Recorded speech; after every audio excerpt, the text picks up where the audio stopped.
မင်္ဂလာပါဗုဒ္ဓဘာသာဝင်တဦးကနေပြီးတော့မှဘာသာကြားကိုကူးပြောင်းသွားတဲ့သူတဦးရဲ့ဘာသာရေးနဲ့ပတ်သက်တဲ့နှုတ်ထွက်စကားတွေကိုကြားလိုက်ရတဲ့အချိန်မှာအမတန်ကိုနှလုံးအောက်မိခဲ့တယ်နော်နှလုံးတော်တော်အောက်နေနော်မောင်လေးမိတ်တင်ပြပြမယ်ဗုဒ္ဓဘာသာဝင်ဆိုတဲ့အနက်အတိတ်ပဲကိုမောင်လေးတေချာသိရလားတေချာသိရလားမသိရင်တေချာလေးနားထောင်သွားဒီ post ကိုမောင်လေးမြင်ပါစေလို့လည်းမိတ်တင်ဆုတောင်းတယ်နော်အဲ့တော့ဗုဒ္ဓဖရာဗုဒ္ဓဆိုတာဖရာဘာသာဆိုတာစကားဝင်းဆိုတာနားထောင်ခြင်းတဲ့မိတ်တင်တို့ဗုဒ္ဓဘာသာဝင်တွေဟာဖရာစကားကိုနားထောင်တဲ့လူမျိုးတွေဖြစ်တယ်မောင်လေးရဲ့မိတ်တင်တို့ဗုဒ္ဓဖရာကတကိုးရှင်မဟုတ်ဘူးဖန်ဆင်းရှင်မဟုတ်ဘူးတကိုးမပြဘူးဖန်ဆင်းမပေးဘူးဖရာရဲ့ဆုံးမဩဝါဒဖရာရဲ့နှုတ်ကပတ်တော်တွေဟာမကောင်းတာတွေမလုပ်ဖို့ကောင်းတာတွေကိုလုပ်ဖို့အကောင်းဆုံးလမ်းပြပေးခဲ့တာအကောင်းဆုံးလမ်းပြတာအမားတို့ဖရာကလမ်းပြတာဖန်ဆင်းတာမဟုတ်ဘူး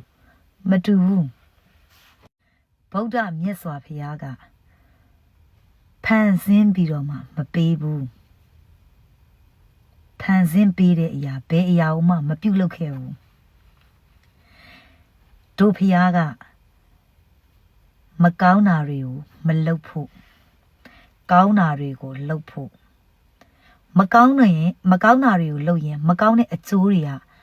ဘလို့ခံစားရတယ်